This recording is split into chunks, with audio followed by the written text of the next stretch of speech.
अस्सलाम वालेकुम। एदिन सिरातल मुस्तकीम। हिकु नंढड़ी ॻाल्हि तो मां तव्हांखे ॿुधायां जेका तव्हांखे सॼी उमिरि कम ईंदी ज़िंदगी में बि। हिकिड़ो कुराड़ो मोची हुयो जेको जूतनि जी मरमत कंदो हो।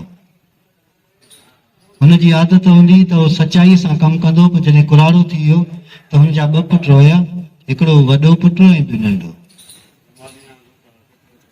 हिकिड़े ॾींहुं हुन पंहिंजे पुटनि खे विहारियो ऐं पुटनि खे चई त मुंहिंजो जेको दुकानु आहे उहो तव्हां मां को बि हिकिड़ो संभाले ऐं ॿियो जेको आहे सो बाज़ार जे कंहिं ॿिए पासे ते दुकान थो वठी ॾियांसि, उते संभाले वञे। त हुननि फ़ैसिलो कयो, जेको वॾो पुटु हुयो उन चयो त बाबा मां तव्हांजो जेको दुकानु आहे उहो थो संभालियां, बाक़ी अदा जेको नंढो आहे उहो जेको नओं दुकानु आहे उहो नई दुकान में कमु करे वञे। रोज़ानो उहे ॿई दुकान ते वेंदा हुया त जेको वॾो पुटु हुयो उहो ईमानदारी सां कमु कंदो, जेको नंढो पुटु हो उन जे ग्राहक बि घटि ईंदा ऐं जॾहिं बि ईंदा हुअसि त हू तकड़ में उन्हनि जी जूतनि जी मरमत करे ऐं उन्हनि खे वापसि ॾेई छॾींदो। 6 महीना खनि गुज़री विया त नंढे पुट वटि ग्राहक अचणु घटि थी विया, सफ़ा हुन वटि अचनि ई कोन पिया। त पोइ उहो दांह खणी आयो पंहिंजे पीउ ॾे त बाबा जेको अदा वॾो आहे उहो मुंहिंजा ग्राहक खारे थो पियो ऐं जेके बि ग्राहक अचनि था पिया उहे समूरा अदा ॾे था अचनि पिया, मुंहिंजे को बि नथो अचे। त हुनजे जेको पीउ हुयो उन्हनि ॿिन्ही पुटनि खे घुरायो ऐं वॾे पुट खे चई त बाबा तव्हांजो भाउ कंप्लेन थो करे, दावो थो करे त तव्हां जेके मुंहिंजा ग्राहक आहिनि उहे ख़राब थो करे पियो, मुंहिंजो वॾो भाउ। त हुनजे भाउ चयो बाबा ठीकु आहे, भला अदा खे मुंहिंजो दुकानु ॾियो त मां वरी अदा वारे दुकान ते वञी कमु थो कयां, जेको वॾो भाउ हुन चयो। जॾहिं उहो नई दुकान ते वियो त जेके ग्राहक अॻ जा हुया, जेके पहिरें पुराणी दुकान ते ईंदा हुया, उहे शुरूअ में त अचणु लॻा, पर हीउ जो महिनत सां कमु नथो करे त वरी बि 6 महीननि जे अंदरि जेको पुराणो हलंदड़ दुकानु हुयो, नंढे भाउ ॾे वरी ग्राहक अचणु साॻा ई घटि थी विया ऐं वॾे भाउ ॾे साॻा ई ग्राहक अचनि पिया। मजबूर थी वरी उहो नंढो भाउ वरी पीउ वटि आयो, चई बाबा अदो मुंहिंजा ग्राहक ख़राब थो करे पियो ऐं उन्हनि खे अलाए छा थो चए पियो, मुंहिंजे को बि नथो अचे। त उन ॾींहुं हुनजे पीउ छा कयो, जो हुननि जे जेके ॿई पुट हुअसि उन्हनि खे घुराए ऐं पुछियईं, जेको वॾो पुटु हो उहो बि वेठो थियो, नंढे पुट खां हिन खे पुछियो त तूं जूतनि जी मरमत कीअं कंदो आहे? चई बसि ईंदा आहिनि, मां हुननि खे तकड़ में ॻंढे ऐं उथारे छॾींदो आहियां या हलिया वेंदा आहिनि। जेको वॾो पुटु हो उन खां पुछियईं तूं मरमत कीअं कंदो आहे? चई बाबा जंहिं वक़्तु मूंखे को बि जूतो मरमत कराइण लाइ ईंदो आहे त मां इहा नियत कंदो आहियां त इंसान आहे, ख़ुदा जी मख़लूक आहे, नबी साईं जी उम्मत मां आहे, हिन जो जूतो अहिड़ो ॻंढियां जो ॿीहर मुंहिंजे वापसि न अचे, छो जो ग़रीब आहे जंहिंखे नए जूते वठण जी ताक़त कान्हे का, तंहिंजे करे ई त हिते मरमत कराइण थो अचे पियो। त मां नियत सां ऐं दिलि सां ॻंढींदो आहियां। त मुंहिंजे पीउ चयो नंढे पुट खे त हीउ नियत सां कमु कंदो आहे, तंहिंजे करे ग्राहक हिन ॾे अचनि था पिया। इहा ई ॻाल्हि तव्हां सां लागू थी थिए हिते टीचर सां ऐं शागिर्दनि सां।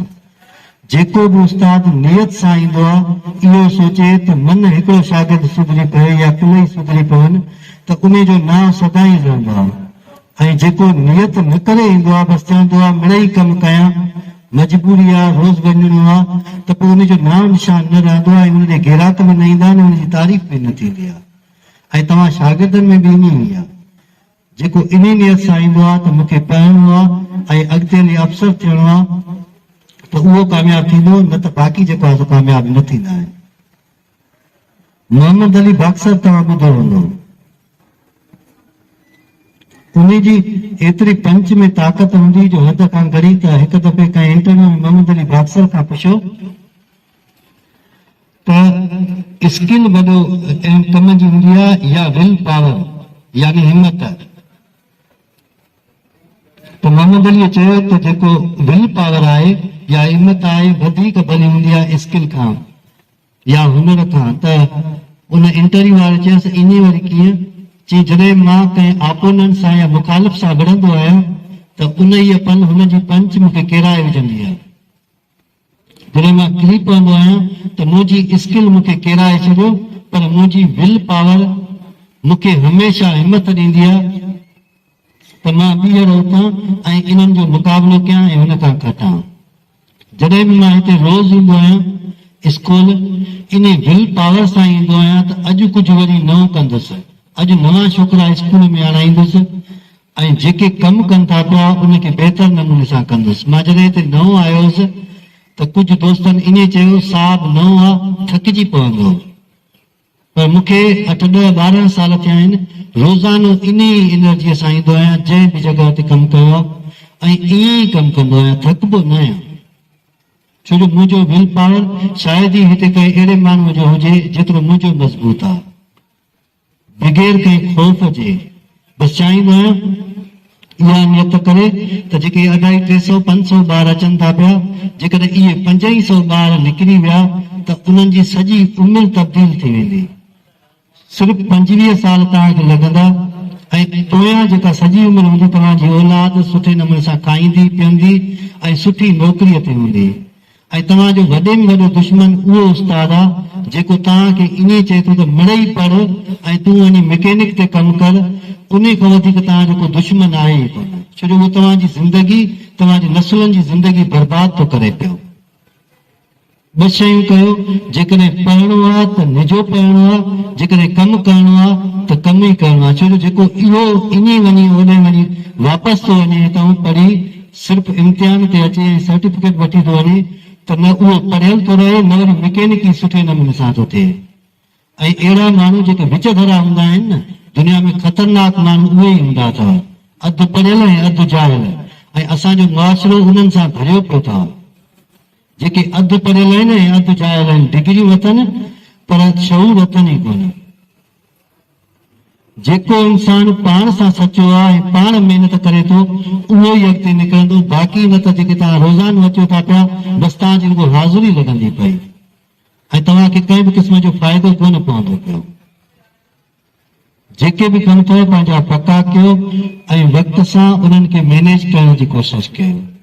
अलाह साईं असां सभिनी खे सिधो रस्तो ॾेखारे ऐं सिधे रस्ते ते हलण जी तौफ़ीक़ अता फ़रमाए।